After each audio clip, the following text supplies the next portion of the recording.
Are you a podcaster? Maybe you've got that big idea and you're looking for a network to join. The multi-award-winning Ozcast Network can get your content to eyes and ears all over the world. Join now for the first month free, and you could be featuring this sound at the beginning of your podcast. Ozcast. Simply head to ozcastnetwork.com for details. Ozcast.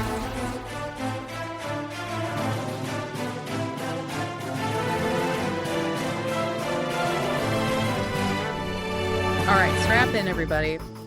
Today's deep dive, well, let's just say it's a doozy. Oh, yeah. Yeah, we're going deep on this one. One single source. It's a YouTube video transcript of presidential speech. Okay, I'm intrigued. Presidential speeches, those can be gold mines. What's this one about? Well, it's not your typical, policy announcement or anything. It's actually the swearing-in ceremony for Howard Lutnick, the new Secretary of Commerce. Lutnick, now that's an interesting choice right there. He is. Not your usual political appointee. Right. This guy, he's a Wall Street guy, a titan, a CEO of Cantor Fitzgerald. Exactly. But, and here's where it gets really interesting. His story is, totally intertwined with 9/11. Oh, yeah. Can't forget that. So for those who, might not remember all the details. Sure. Can you kind of paint the picture for us? What's Lutnick's connection to that day? Well, see, Cantor Fitzgerald, their offices, they were way up high in the World Trade Center, North Tower. Right. And on that day, on 9/11, Lutnick, he was taking his son to school. Oh. For the very first time. Just a twist of fate, that saved his life. Yeah. But tragically, he lost 650 friends and colleagues, including his brother. Oh, man. That's, just heart-wrenching to rebuild from that kind of loss. He's incredible. It says a lot about his resilience. He did more than rebuild, though. Yeah. He shared profits with the families of the victims. Oh, wow. That's pretty remarkable. It is. Okay, so you've got this incredibly emotional backdrop, right? Yeah. And then enter Trump to swear Lutnick in. Right. What's the vibe of this speech? Well, it's classic Trump, really. Yeah. It kind of meanders a bit, touches on Lutnick's business skills, the whole America First agenda. He throws in some personal stories, about his connection to Lutnick. Uh-huh. But then it takes this unexpected turn. Here's where it gets juicy. He spends, a surprising amount of time on tariffs. Oh, yeah. He even jokes that tariffs is his, fourth favorite word right after God, family, and relationships. It's more than a joke, though. This thing about tariffs, it says a lot about his economic philosophy, how he sees things differently from, the traditional Republicans. Okay, so break it down for us. What's the big deal with him going on and on about reciprocal tariffs? Well, on the surface, it sounds fair enough for charge you what you charge us. But, trade is rarely that simple. It's a whole tangled web of agreements and economic pressures and geopolitical strategy. So is he really talking about fairness, or is it more about a power play? That's the question. He wants to project strength on the world stage. Is he using tariffs as, a tool for dominance? Could be. And this seemingly routine ceremony, it becomes a platform for him, to give his opinions on everything from Elon Musk to the European Union, all through this lens of American strength. Talk about seizing the moment. He even works in his thoughts on the war in Ukraine. He does. It's not even a major address or anything. It's a swearing in that's turned into this free-flowing monologue of opinions.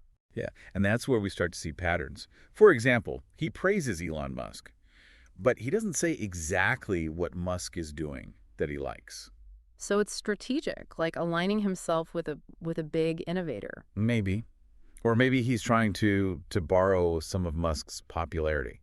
It's interesting how he throws out these names, these ideas, but doesn't really get into specifics. Like when he talks about, streamlining the country, getting rid of waste. Right, which kind of fits with his administration's whole thing about restructuring the government. Exactly. And that language, streamlining efficiency, it definitely appeals to a certain crowd. People who think the government's too big, too bureaucratic. But then a reporter, they challenge him, asking about pushback from voters. How does he handle that? Well, he says he's got the highest poll numbers of any Republican president ever. Insists people are happy with what he's doing. But wasn't this a super divisive time in politics? It was. This whole everyone loves me thing, it feels a little like he's creating his own reality. It does, yeah.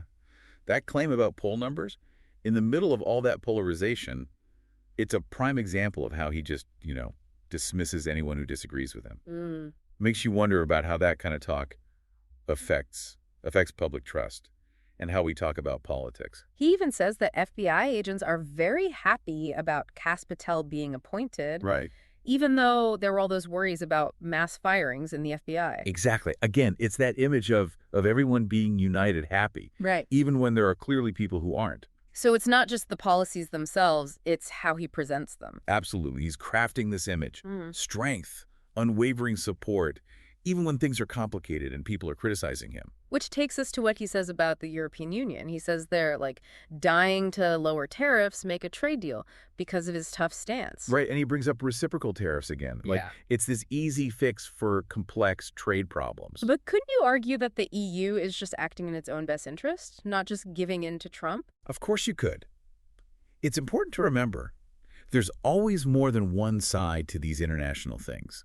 Countries don't just do what one leader tells them to. It's like he sees everything as the zero-sum game. Yeah. Someone else wins, America loses. In that transactional view, it becomes even more obvious when he switches to talking about Ukraine, the war in Ukraine. He's talking about Ukraine, but it's like instead of, focusing on the human cost of the war, Right. he's all about the money, the financial side of it. Yeah, he's really zeroed in on what he sees as financial losses for the U.S.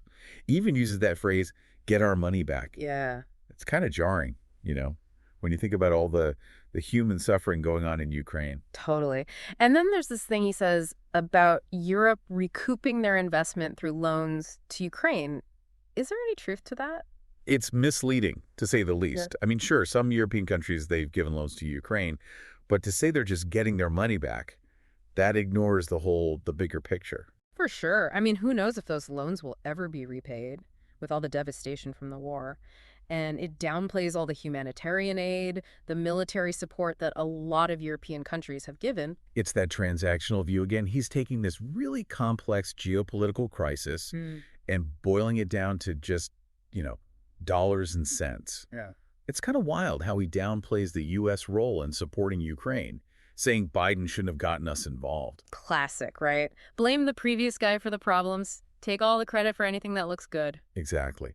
And then he goes even further, saying the war wouldn't have even happened if he was still president. I mean, it's easy to forget that Putin already invaded Crimea when Trump was in office. Right. So that claim that he could have stopped the war, well, it's debatable, to say the least.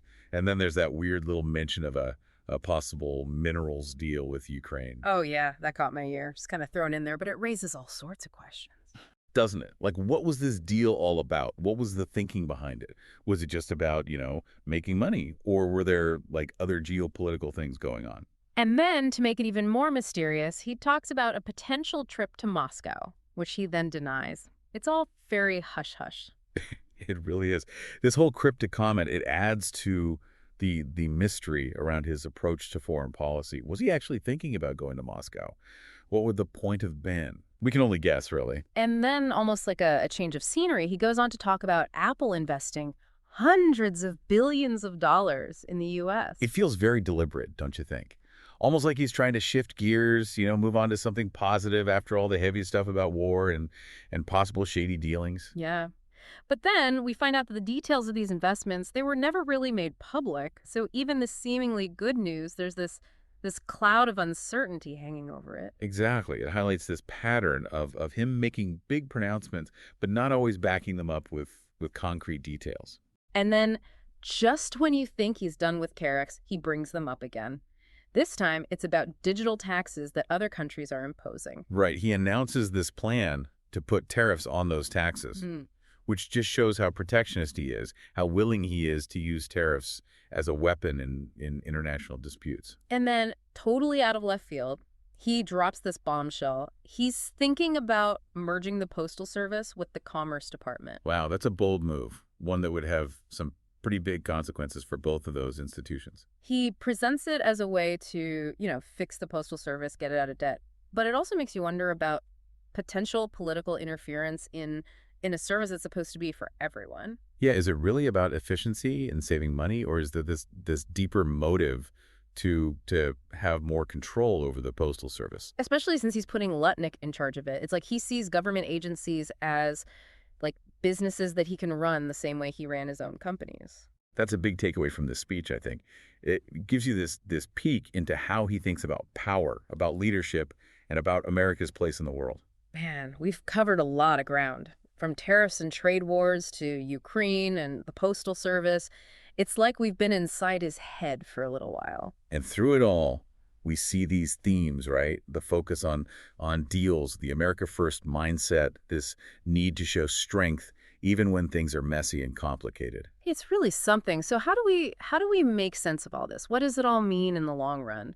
We'll dig into those questions and more when we come back. We started with this simple swearing in ceremony, and it's turned into this whole whirlwind tour of Trump's thoughts on everything. Tariffs to the postal service. It's kind of crazy how much he fit into what was supposed to be a routine thing. It really does show you how even these, seemingly planned out moments can give you these little glimpses into a leader's, priorities and how they see the world.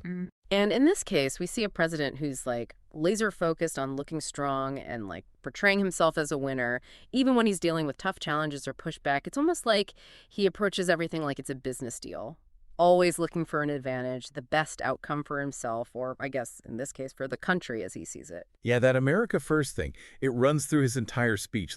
He sees the world in very black and white terms, winners and losers, us versus them.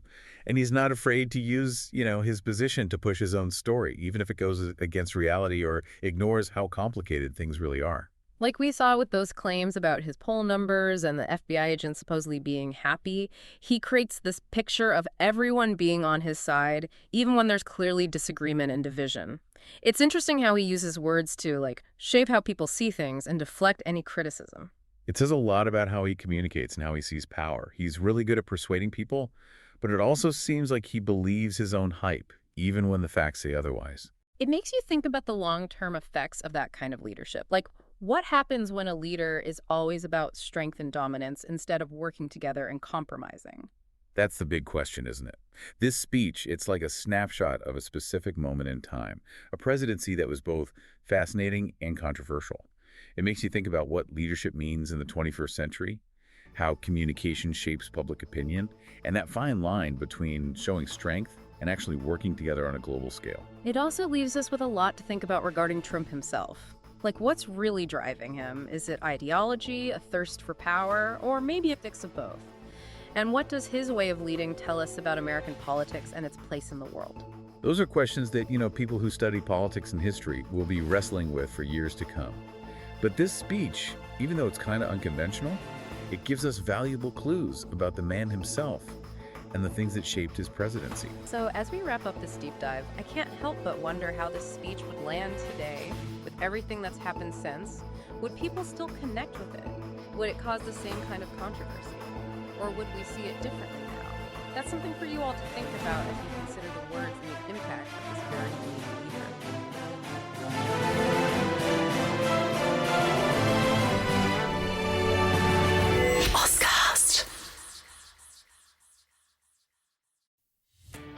Are you a podcaster?